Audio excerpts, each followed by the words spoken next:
Hi everyone, this is Mitchell Hope. I'm here with Nicole Corman, and we're getting ready to do Waves presenting Step Into My World on March 9th. So we're gonna have a little chat here today. Hey Nicole, how you doing? Good, how are you? I'm good. I'm excited. I cannot wait. Um, March 9th is gonna be so much fun. It's be Brenna, D'Amico, and I. We're gonna be hanging out, talking to a bunch of you fans, talking everything you want to know about Descendants or any other stuff. Let us know maybe. And I can't wait to hang out with you guys. So have some fun. Take it easy. Relaxed. Throw anything in it, anything at all. You will see me make fun of Brenna and Brenna make fun of me more likely. But please come and join us. Well, thank you for taking the time to talk to me today. No problem at all. I'm happy. Speaking of Descendants, like a lot of people know you from your role in Descendants, and I was wondering if you think back to this time, is there any memory that immediately pops into your head that's like a core memory from that time? Filming, did I mention, is such a big one for me. It's kind of uh like I've got the image of it, like a hard image memory. Like when I think about it, I remember like every single aspect of it, very real vivid memory. And I guess that maybe it's because it was like my first proper film, my first like going overseas and doing an American film, but that one really sticks out. It it's still I actually kind of remember like most of it as well, but it's the first movie for me was just such a big it changed my built my entire career. So I remember the Did I Mention very well. And there's so in Descendants 1, the finale scene was my first scene to shoot.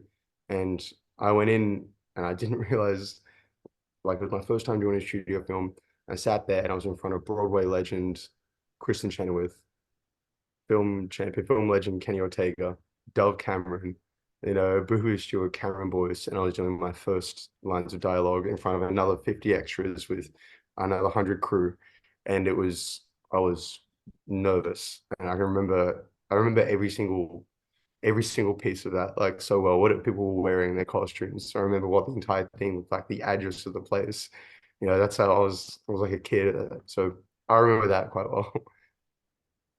Yeah, that like does sound like something that like you keep in mind because it's Yeah, sounds very intense and like crazy.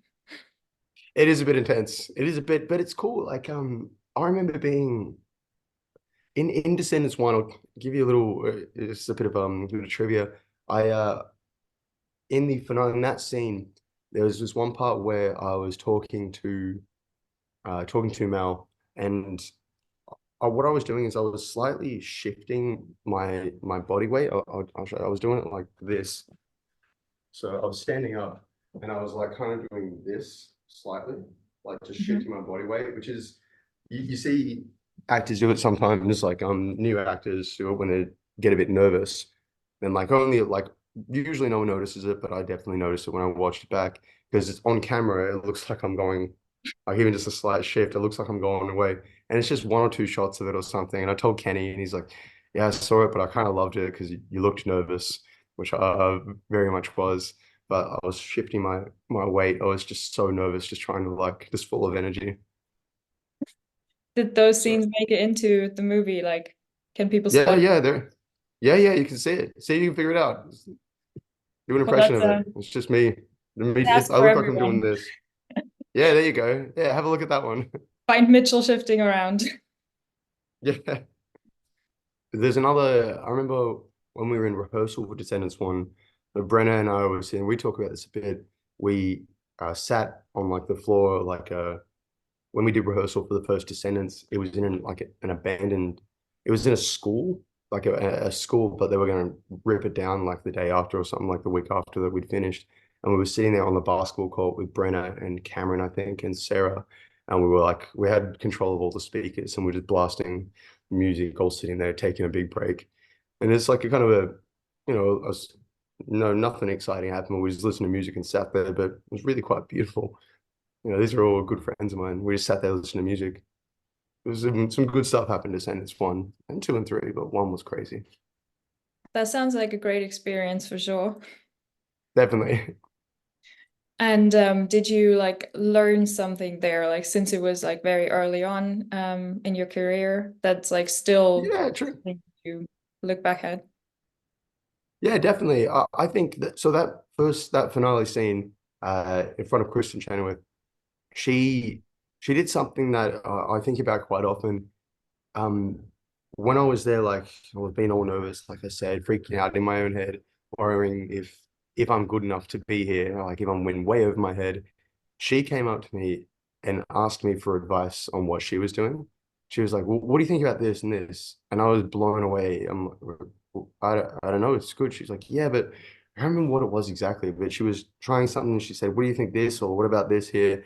And her coming up and treating me like a peer and like someone instead of like it just removed any sense of I had to perform to her and look up and try to like, because it was very obvious that I was nervous and she maybe even did it on purpose, didn't even do it on purpose, but she immediately put all his fears to rest by treating me like a peer, coming up and saying, "Hey, what do you think of this? Oh, I like that. Do you think this?" Asking me for advice, like, "Man, you're the greatest performer I've ever met."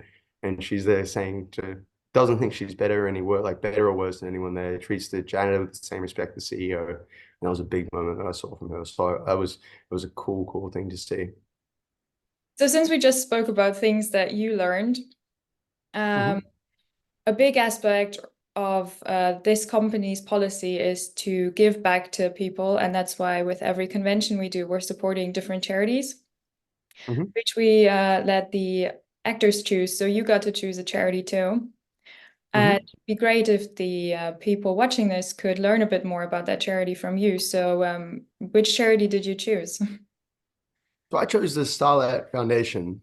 Starlight Foundation works in children's hospitals. They work with sick kids and people going through a really tough struggle. We're also working with the parents of these kids who are like struggling at times, these tough things, terrible things, and giving them some, some excitement, some fun, some entertainment, and just providing different needs, accessories, different stuff to make these tough times a little easier. It's an amazing foundation. I've actually worked with them once or twice before during the pandemic, where no one could go into the hospital, so I was hosting a Disney themed trivia competition on a closed circuit TV in the hospital, and it was just go in and talk about it was they have their iPads and they do a little question thing. It would show up on my iPad and the computer, so I could like ask questions and just talk about it, and it was really lovely, but it's connected to all the children's hospitals in Australia. I think it actually started in the US, but they work with a bunch of hospitals around the world.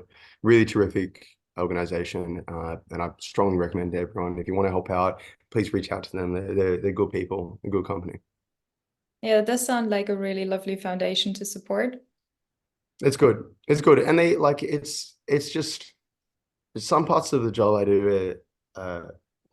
Like they're fun, they're great, but this is such a fulfilling beautiful thing that I really believe strongly in.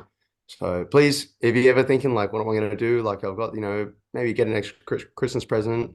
Like I don't need anything, but what do I do? Why don't you get someone to write you a donation instead of getting you a bunch of socks and jocks, get them to write you a little $50 donation in your name to Starlight Foundation. They're good people. That's actually a very great idea. Basically, I get a lot of my friends to do it as well. Oh, that's awesome. It's cool. Starlight Foundation are good people.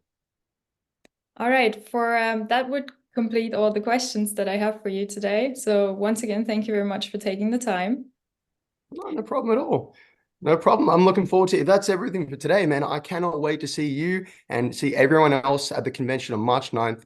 We're going to be there. Please get ready to have some fun. It's going to be Brennan and I together. So it's every time we get together, we do the dumbest stuff. Um, and it's just going to be an absolute nightmare trying to wrangle us. So Nicole, have fun with that. Oh, Good luck. Brennan and I are going to spend a lot of time doing some dumb crap. So please join in. You can't miss this one. It's going to be a lot of fun.